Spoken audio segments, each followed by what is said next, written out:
Кандайсыңар достор? Косметологияга окутасыңарбы? Косметология боюнча курстар канча турат? Эже окутасыздарбы? Эже окутуңузчу. Мен сиздерден окугум келет деген аябай көп суроолор келет Инстаграмга дайректке. Анан бүгүн ошо суроолорго жооп бергим келет. Негизи косметолог деген ким?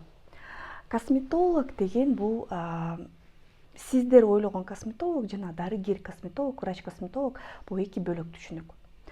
Косметолог деген бул адамдын сулуулугу менен иштей турган адис. Косметология негизи эки түргө бөлүнөт. Декоративдүү жана жанагындай медициналык.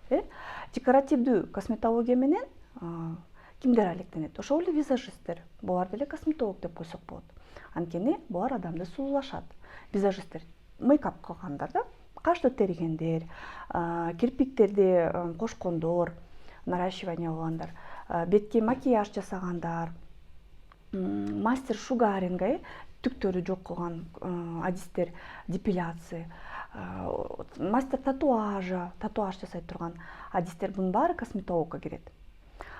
Медициналык косметолог бул бир аз бөлөкчө. Медициналык косметология дагы экиге бөлүнөт. Эстетолог, эстетист деп бөлүнөт.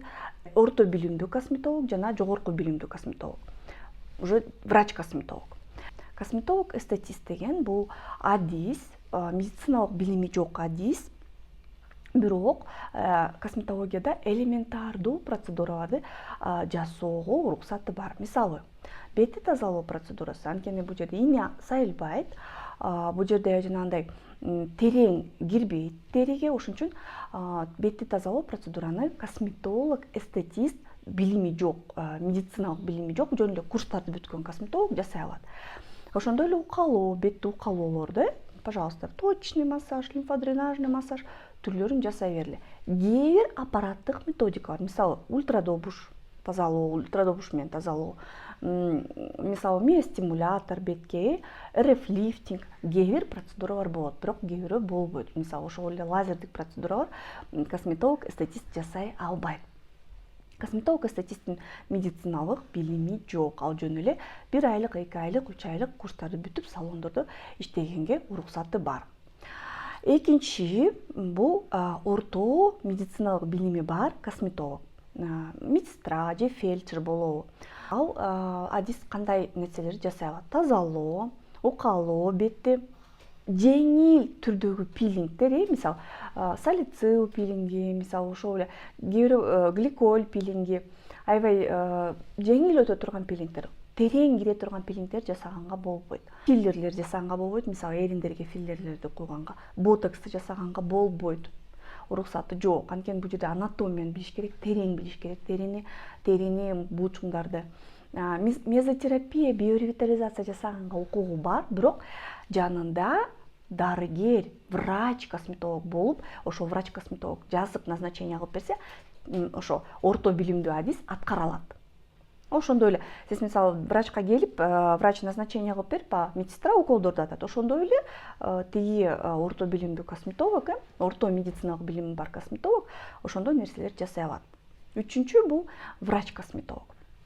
Дарыгер косметолог. Дарыгер косметолог көп нерсени жасоого укугу бар. Мисалы, ошол эле ботокс, бул жерде ар бир мышцанын кандай келип, кайсы жака бекитилет, кандай иштейт, ошонун баарын билиш керек. Экинчиден, филлерлерди эриндерге толтуруп, сөөктөргө толтуруп, жиптерди жасап, тартып, ошол эле терең пилингдерди жасаса болот. Лазер менен иштеш керек. Лазер менен албетте врач-косметолог иштеш керек. Бул аябай мындай ойлондура турган процедура да.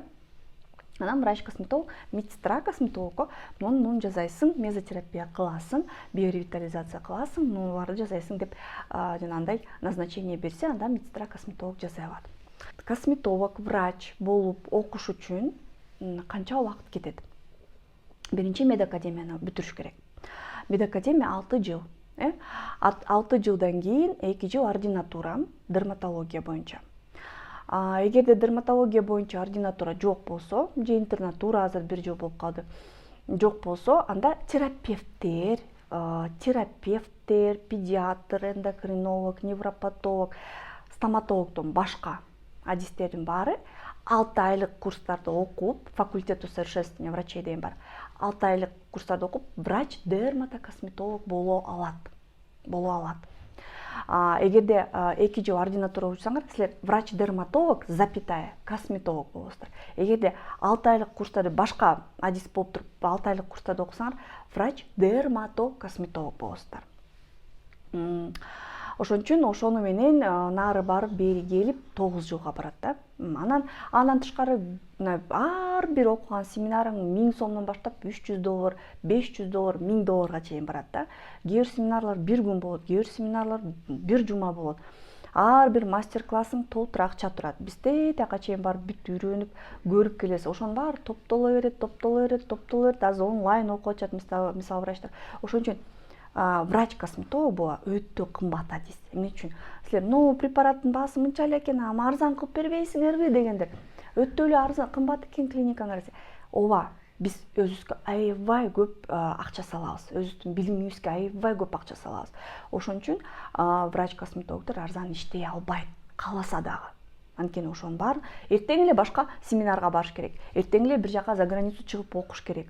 Эртең эле ошо препарат табыш керек. Жакшы препараттар арзан турбайт. Эми болсо пластикалык хирургия жөнүндө.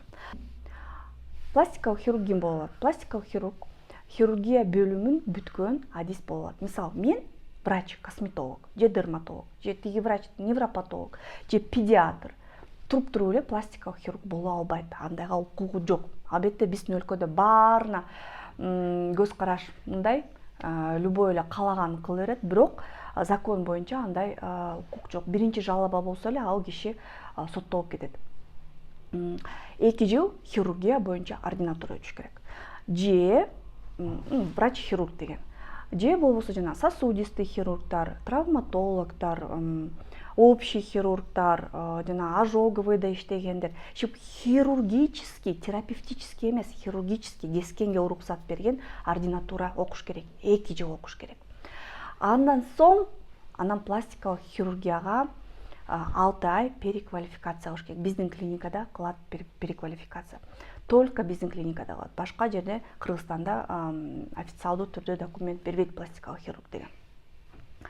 Албетте бирөөгө барып жөн эле жанына карап туруп кескилеген үйрөнүп алышы мүмкүн, бирок иштегенге андай адамдын укугу жок. Закондуу түрдө жок. Азыр президент легитимдүү эмес, жанагы спикер деп атат, ошондой эле легитимдүү эмес, закондуу эмес. 6 ай окуйт, 6 айдан кийин пластикалык хирург деген наам алат, пластикалык хирург деген алат. Анан ал экзаменден өтүш керек. Экзаменден өткөн дагы кыйын, профессорлор отурат, тиги мышцанын автору ким деп сурашат да, ошонун баарын билиш керек жатка. Тиги кан тамыр кандай өтөт, тиги нерв кандай өтөт деп.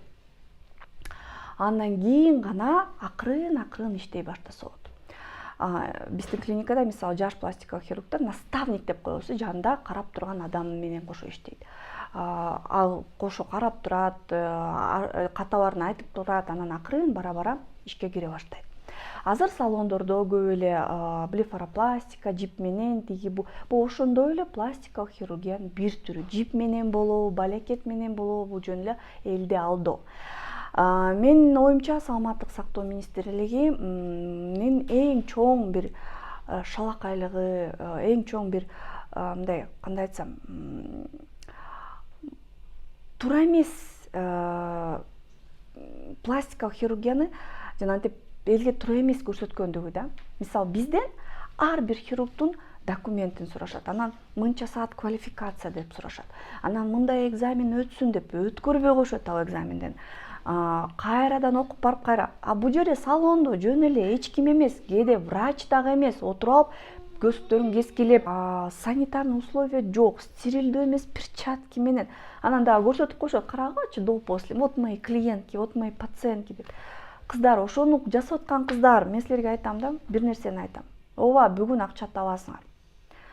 Арам акча эч качан жакшылыкка алып келбейт. Бул закондуу эмес. Бул канча деген адамды алдап атасыңар. Канча деген адамдын ден соолугуна, сулуулугуна шек келтирип атасыңар. Ооба, кээ бирөөнүкү балким удачный болуп калат, жакшы болуп калат, кээ бирөөнүкү жаман болуп калат. Бирок Илгертен бери келаткан медицина бул бекерден эмес. Силер эле уктап туруп эле жаңы медицина ачкан жоксуңар. Бул деген медицина. Илгери эле Гиппократтан башталган. Асептика кайнатыш керек экен.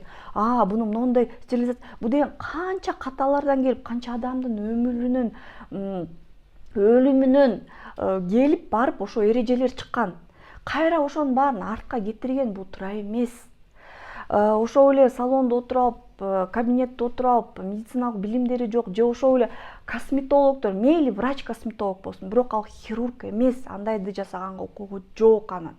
Хирург, бир хирург кечке көздөрү кескилип атып, канча анатомияны билип атып, курсактары кескилип атып, ичи карындары кескилип атып, и то кээде нервтерге тийип калышы мүмкүн, и то кээде кан тамырларга тийип калышы мүмкүн. Силер болсо андайды билбейсиңер, силердин кесибиңер бөлөк. Эки столго жамбашыңарды батыра албайсыңар.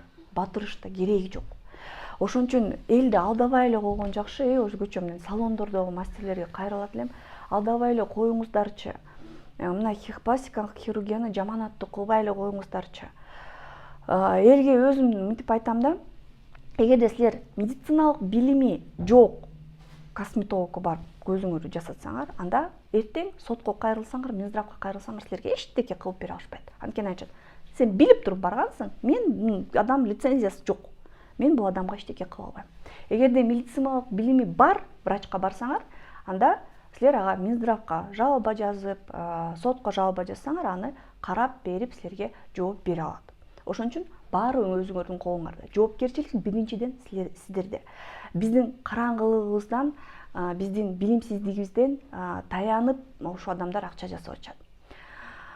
Достор, ушундай видеолорду, түшүндүрмө видеолор көбүрөөк болсун десеңер, анда плюс койгула дагы тартам.